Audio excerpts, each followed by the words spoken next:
Assalamualaikum warahmatullahi wabarakatuh. Apa kabar anak-anak? Hari ini kita akan belajar tentang antonim, sinonim, dan makna kata atau istilah. Simak penjelasannya Ustazah ya.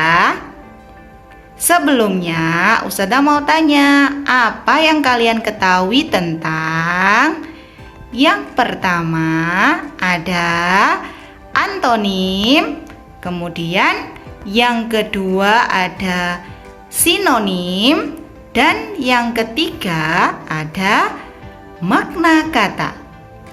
Kita simak bareng-bareng ya.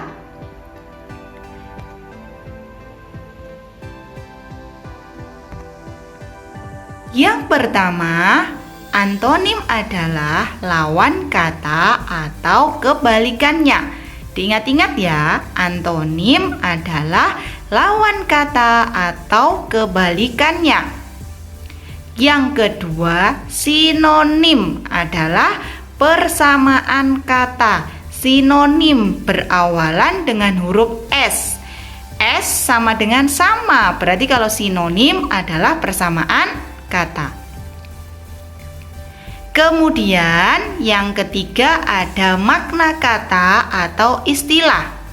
Adalah arti dari sebuah kata yang terdapat dalam KBBI. Ayo, apa itu KBBI? KBBI adalah Kamus Besar Bahasa Indonesia. Kita lanjutkan. Sedangkan makna kata atau istilah berdasarkan bidang-bidang tertentu. Jadi setiap bidang memiliki makna kata atau istilah sendiri. Bidangnya apa saja? Ada bidang kedokteran, ada bidang pertanian, ada bidang pendidikan, ada bidang budaya, dan bidang-bidang lainnya. Masih banyak lainnya, Ustazah tidak menyebutkan. Kemudian ini yang penting harus diperhatikan, yaitu mengenai lambang atau tandanya. Jangan sampai keliru.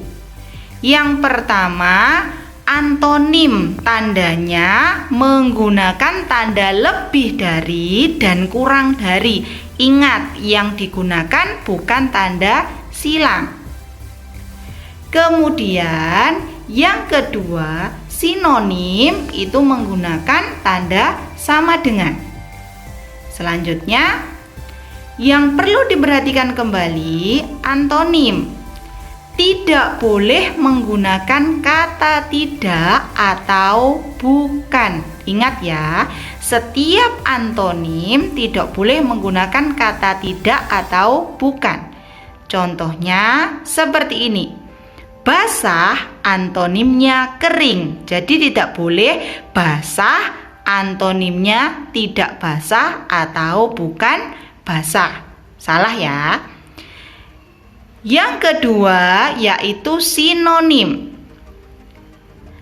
Satu kata bisa memiliki lebih dari satu sinonim. Jadi kalian tidak perlu bingung, tidak perlu khawatir kalau nanti menemukan satu kata tetapi sinonimnya atau persamaan katanya lebih dari satu.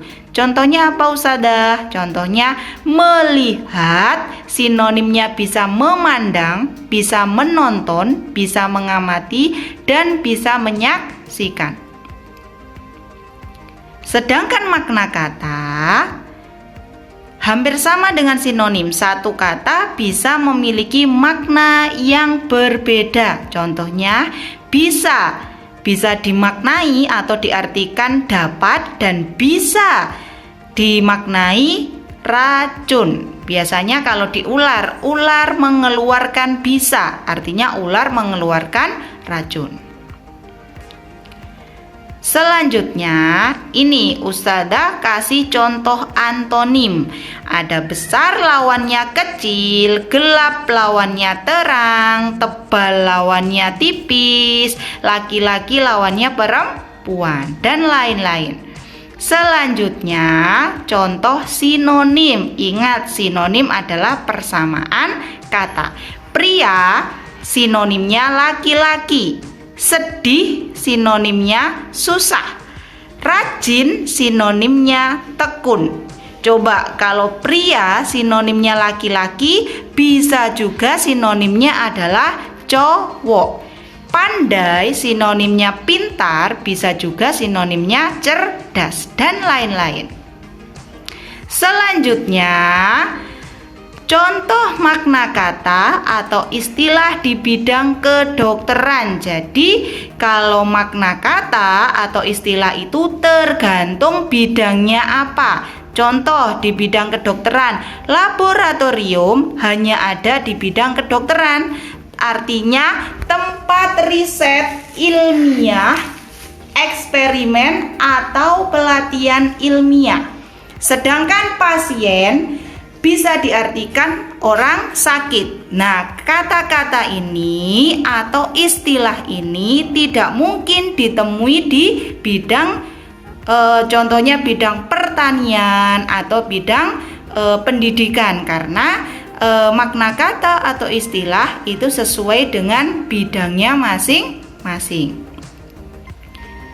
Kemudian contoh lagi. Nah, tadi Ustazah sudah menjelaskan atau memberikan contoh di bidang pertanian. Sekarang di bidang kedokteran. Sekarang di bidang pertanian.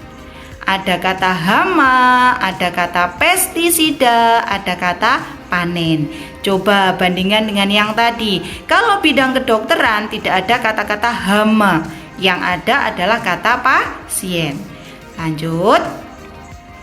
Nah, Ustazah berharap apa yang Ustazah jelaskan tadi kalian sudah paham. Selanjutnya, agar lebih paham lagi, Ustazah akan memberikan tugas pada kalian. Tugasnya gampang, yaitu masing-masing anak mencari 10 antonim dan 10 sinonim. Jangan lupa memberikan tanda atau lambang yang benar. Ingat ya.